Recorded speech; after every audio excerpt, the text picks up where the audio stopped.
Hi, John Seiler here. It's a beautiful morning in Irvine, California. There's a joke going around about why is the weather so great in California? Because Gavin Newsom isn't in charge of it. So I thought I'd do a podcast. Everybody's doing one. This is my first one, and we'll see how it goes. I'll kind of winging it. We'll see how it goes in the future. I'm calling this John Seiler's Behind the News because I'm going to be behind the news. Get it? So I think I'm going to keep these kind of short, less than 15 minutes, and try to keep them to one topic, so it isn't too burdensome on the viewers. And today I'm going to mainly talk about education. And the first story here is today's Wall Street Journal in the middle here. Hyundai raid bears shortage of technical skills in the U.S. Arrests in Georgia point to difficulty getting visas for needed personnel. Well, of course, the question is, why can't we train the personnel here? Why don't we have the engineers here? And I've written about education for 50 years. 50 years ago, actually, I started writing opinion stuff for the Hillsdale Collegian, my newspaper. I graduated from Hillsdale in '77, and I transferred there from the University of Michigan, got there in September 1975, a long time ago. But in California here, the technological center of the world, especially Silicon Valley, the standard tests given last year showed only about 48% of students, K through 12, all students, only 48% had English language learning skills at an adequate level. And for math, it was worse. It was only 33%. So how can you train technical people, engineers, when the schools are turning that out? Now, in other schools, it's a lot better. In the red states, they've made reforms. For example, Mississippi, I used to write editorials saying California is just as bad as Mississippi. We're like 48th and they're 47th worst of the national test scores.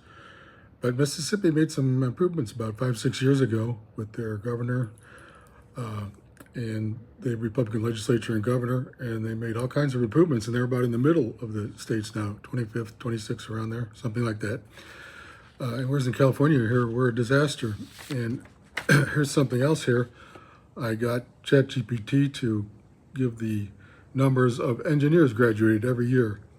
In the United States, it is 145,000 new engineers. And in South Korea, it's 148,000, a little bit more, except they have 1/7 our population. So that's why they're sending all these Koreans here, because we don't have them. Why is that? 1/7 of the population. But here's some other really scary numbers here. China, 1.38 million every year, new engineers, compared to our, 145,000. So a tremendous, and it says the trend is massively scaling up. They're going to have even more. And here's some other ones. Russia, 454,000. Russia has 40% of our population. China has 4 times our population, so they're going to have more almost no matter what.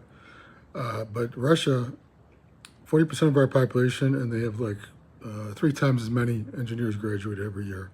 Iran, been in the news lately. Trump bombed them in June? Yeah, in June. 230,000 a year compared to our 145,000, so almost double. Iran, country, I think they have 90 million people there compared to we have 340 million now. And here's India, they're saying 3.6 million. I don't know how accurate that is, but anyway, there's a lot of them. And India's population is 1.5 billion now, and China's is 1.4 billion. So we have all these engineers that are coming out there that they're producing. But our system, well, we're tops in DEI. We have the top DEI graduates, even though Trump is starting to end that. For years, we've had it now. And in California, they say they're going to keep it for their schools. And I don't know how we're going to stay up with them if we keep doing that. Now, I have another one here. This was yesterday's New York Times, Monday, September 8th. Opinion piece. What I Got Wrong About DEI. It's by Eugenia Cheng, a mathematician and the author, most recently, of Unequal, the math of when things do and don't add up. She said she graduated from the University of Cambridge with a PhD as a research mathematician, so she's really smart. Definitely smarter at math than I am. But here's what she says about this. When we evaluate people, we could do the same. Instead of just looking at what they have achieved, we could also look at where they started and be clearer about how we are measuring the metaphorical distance they have come and whether we are taking into account support they had or the obstructions they faced. Well, I don't know about you, but when I go across a bridge, I'm hoping they made it with the best mathematician, not the metaphorical mathematicians. That's from English or one of those studies programs, women's studies or whatever. Because mathematicians play an important part. They help with engineers. Engineers are good at math, but that's not their specialty. When they want a really good mathematician and they can't do it on the computer, they call in an actual mathematician, a PhD, and they solve it for them. They make it good. And I want the best bridges, the best cars, the best whatever. Otherwise, that's a problem in this country now. We don't have this. We have metaphorical mathematicians. And here's what else she says. Math teaches us that DEI initiatives should be about carefully defining the metrics we use to measure how far people have come and thus how far they have the potential to go. So when you're building the bridge, you want somebody who went from low to middle, whereas instead of a guy that's always been at the top, you don't want him. Except, the only problem is all races, creeds, and colors, and everything else. We go across the same bridge, don't we? And if it collapses, we're all killed together. We had when there was an earthquake in California some years ago in Oakland, one of the bridges collapsed and people were killed. And so they're rebuilding it better now. I hope they use the right mathematicians. And here's this one. It says, this is her last sentence here. They should be about uncovering when some people are constantly running uphill or against the wind, which can inform us how to give everyone an equal tailwind and an equal opportunity to succeed. Well, sure, I'm for helping people with opportunity. If somebody's talented, give them a scholarship, whatever. But we just want the most talented people building the bridges and the missiles and the rockets and the satellites and everything, or even a house. I'm here at a nice apartment complex in Irvine, and I want the best construction here. Every now and then they're not doing any construction today, but they were doing some the other day. They keep it up. I want the smart engineers doing that, not the dumb ones. And if people need a little help, okay, but in the end, when you graduate them, you want them to have the best. And in California, we're not doing that because the California Teachers Association is the most powerful group in California. And I hope you don't have something like that in your state where the union is so powerful. Basically, the public employee unions are the strongest in the blue states, not the red states. The red states, they're much less powerful. And in California, they basically run things. Jerry Brown called them his troops when he ran for governor in 2010. This was his third run. When he came back, he went against Meg Whitman. She was a smart person, and she made a couple billion at eBay, and she spent 150 million on the campaign.